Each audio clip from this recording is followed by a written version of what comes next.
exercício número 24. Pessoal, fala uma coisa para mim. Quais são as entradas, qual que é o processamento e quais são as saídas?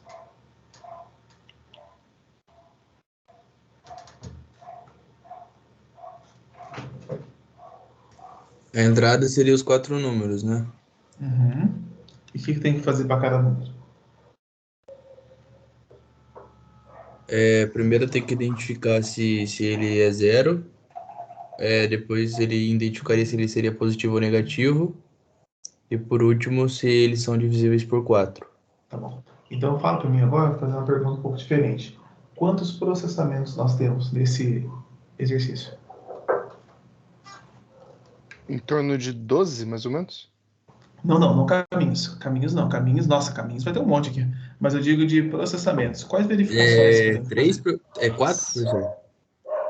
Caso aqui, eu vou dividir, pode ser em três, tá? Se você considerar o zero como sendo uma, né? Eu vou dividir em duas, tá bom? Porque o zero positivo ou negativo é um estado só que cada um pode assumir. Ele não pode ser zero positivo e zero negativo, entendeu? Então, eu vou considerar como o zero positivo ou negativo o primeiro processamento. E depois, eu tenho que verificar se o número é divisível por 4, que é o segundo processamento. Como que o zero positivo ou negativo, que a gente já sabe aqui, né? O que é um pouco diferente do cenário, é o segundo processamento. Como que eu sei, gente, se o número é divisível por 4? Se o resto for igual a zero? O resto do que por quanto? Do número, né? Uhum. Dividido por 4. Então beleza. Pode parecer perguntas óbvias, e é claro que são, né, gente? Perguntas óbvias, mas eu pergunto sempre por quê. Às vezes a gente está no piloto automático, na hora de montar o algoritmo, como está mais acostumado a verificar se ele é par ou ímpar, você até sabe que é divisível por 4, mas você vai e coloca 2. Então, gente, por mais, eu vou pôr dessa forma, tá? Por mais idiota que possa parecer, a pergunta ser óbvia, né? Mas é por quanto? Se você falar 4, é por 4. É importante ter essa repetição mental para que você não faça de uma forma errada ou automática. Bom? Professor, Hum? no caso aí, para ver se é divisível por 4, a gente vai usar o valor de entrada, módulo 4, tem que ser igual a zero. Uhum, exatamente. E outra coisa, Sim. O zero, a gente considera ele divisível por 4? O zero considera divisível por 4, porque se você dividir zero por 4, vai sobrar quanto? Zero. Então é divisível por 4. Beleza, então. Valeu, professor. Tá bom? Muito bem. Então vamos ver aqui. Eu tenho ele pronto aqui já, tá bom? Para ganhar um pouquinho de tempo aqui, que eu quero que vocês invistam essas aulas de hoje e de sexta, o restinho delas, para que vocês façam os exercícios, para que resolvam todas as dúvidas, para que a gente chegue no C Sharp já tinindo, tá bom? Então aqui estão as entradas, ó, inteiro valor 1, inteiro valor 2, inteiro valor 3, inteiro valor 4. E aqui, ó, eu criei uma inteiro auxiliar, tá bom? Daqui a pouquinho eu já explico aqui o conceito da auxiliar. Então, como eu tinha comentado antes, eu tenho aqui dois processamentos maiores. Um é verificar se o número é zero, positivo ou negativo. E o segundo processamento, eu vou verificar se ele é divisível por 4 ou não. Então, eu vou colocar aqui, ó. Valor 1 é igual a zero. Se for igual a zero, vai escrever saída zero. E se for falso? Como que eu faço a leitura desse quadrinho que está selecionado aqui, gente? Valor 1 maior que 0. Se for verdadeira essa opção, ele vai escrever o quê? Positivo. Se não, vai ser negativo. Aí pergunta, professor, mas se ele for igual a zero? Se ele for igual a zero, vai parar aqui em cima. Ó. Valor 1 é igual a zero? Sim. Vai escrever zero. Se não, vai olhar quem é o maior. Se for maior que zero, vai escrever positivo. Se não, negativo. E eu faço isso, ó, agora do valor 1, e agora eu vou olhar o status do valor 1, se ele é divisível por 4 ou não, tá bom? Aqui, ó, tá aquela variável auxiliar que eu declarei lá em cima. Auxiliar recebe ABS valor 1. O que esse ABS faz mesmo, gente? Aqui eu expliquei para vocês nos exercícios anteriores. Ele que o deixa ABS o negativo positivo. Ele transforma um número em absoluto, tá bom? Se fosse na matemática, seria assim, ó, o pipe, né, 4. Aqui no cantinho coloquei 4. Menos Professor, 4. quando eles, tipo, falam o módulo do número, né? Seria? Isso, exatamente. Exatamente. Então, se o valor for positivo, ele não vai fazer nada no auxiliar. Quer dizer, o auxiliar vai receber o próprio valor 1. Se o número for negativo, internamente essa função ABS multiplica por menos 1 o valor e retorna o positivo dele, tá? E por que eu tenho que fazer isso? No flow algoritmo, tá? Porque no flow algoritmo, quando vai achar o resto da divisão de um número negativo, tem uma falha no flow algoritmo. E aí tem que fazer esse acerto, senão dá erro. Então, ó, o auxiliar, eu vou no quadrinho para verificar se ele é divisível por 4. Eu estou falando do valor 1 ainda, tá? Cuidado para não usar o valor 1 aqui, tá bom? Na verificação. Eu vou usar a variável auxiliar, tá? Auxiliar, mod 4, igual a 0. Se o resto da divisão de auxiliar por 4 for igual a 0, for verdadeiro, ele vai colocar que o número é divisível por 4. Saída sim.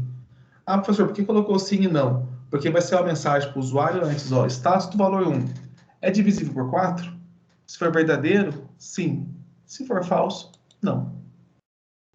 Encerrei aqui e repito isso mais 3 vezes, tá? Agora para o valor 2. Agora eu vou verificar se o valor 2, ó, é divisível por 4. Para o valor 3. Para o valor 4. E fim de linha. Tá bom? Se eu for testar esse exercício aqui, ó. 1, 2, 3, 4. Imprimiu um monte aqui, né? Então, status do valor 1, ó, positivo. Status do valor 1, divisível por 4? Não. Status do valor 2, positivo. 2 divisível por 4? Não. O 3, positivo. 3 não é divisível por 4. E status do valor 4, positivo. Status do valor 4, valor 4 ele é divisível por 4? Sim. Se eu colocar aqui, ó, 0, menos 4, 8, 16. Eu coloquei aqui, 0, menos 4, 8 e 16. Olha lá, indica que ele é 0. É divisível por 4? O valor 1, que é 0? Sim. Quais são os outros? Menos 4, 8 e 16, tá? Olha lá, menos 4 é negativo, mas é divisível por 4. 8 é positivo e é divisível por 4. E 16 é positivo e é divisível por 4. Alguma dúvida, gente? Alguém fez diferente? Eu fiz diferente, professor. Pode falar, o que você fez diferente, meu? Eu mandei ele no chat. Eu criei uma variável que para poder colocar tudo na saída.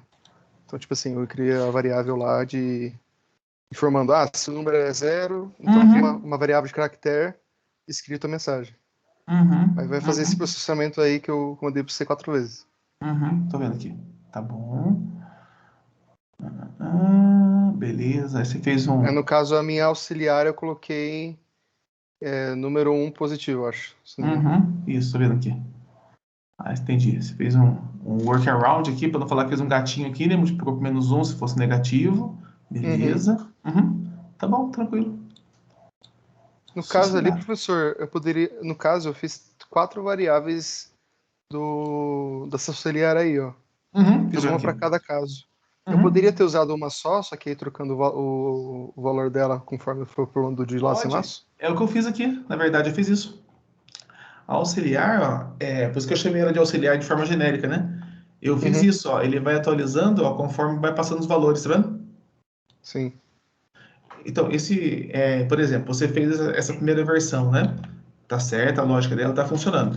Não esquece só de fazer o teste mesmo. Garantiu que tá certo? Aí depois você pode fazer o que a gente chama de refatoração, né? Que você vai pegar um código que está pronto, está funcionando, e vai otimizar ele. Aí uma otimização que você teria logo de cara seria essa que você indicou. Usar uma variável só auxiliar, entendeu? Mas aí, no caso, para fins de manutenção que o senhor falou, essa variável não seria boa deixar? Eu não deixaria separado. Vou te falar o motivo por que que eu deixaria uma genérica igual eu fiz. Porque a num um positivo, ela é usada só para essa verificação do divisível por 4, entendeu? Mas assim, cada problema tem a sua natureza, a sua forma de resolver, tá? Nesse caso, como eu estou usando um valor auxiliar, não tem problema algum, tá bom? Mas fica a seu critério, tá? Não tem problema algum. Beleza, valeu, professor. Aí no final, né, só para confirmar que você fez, você mandou imprimir todas as variáveis ali, o natureza num 1 e o num divisível, né? Exatamente. Eu coloquei uma saída lá de. Como se fosse uns traços. Peraí, eu vou mandar um print aqui. Ah, não, tranquilo. Como se fosse os tracinhos separando, né? Foi em sequência, né? É, isso aí. Só pra não Uhum. ficar meio bagunçado. Tranquilo. Só uma orientação que eu vou dar aqui é o seguinte: coloquem nomes que sejam significativos de variável, hein? Nath fica colocando num, não, N. Ó, daqui a pouco vocês não vão lembrar, hein? É bom, eu até ia falar para estar gravando, né? Mas já está gravando. Evitem nomes que sejam muito curtos ou muito abreviados, que hoje você lembre, aí depois pode ser que você não lembre. Mas aqui a gente está só brincando aqui. Mais alguém quer comentar? Não? Então tá. Então, gente, vou interromper a gravação aqui, tá? Vou mandar um print. Isso aqui, vou gerar um PDF, tá? Pra gente colocar, vai ficar mais fácil a visualização de vocês.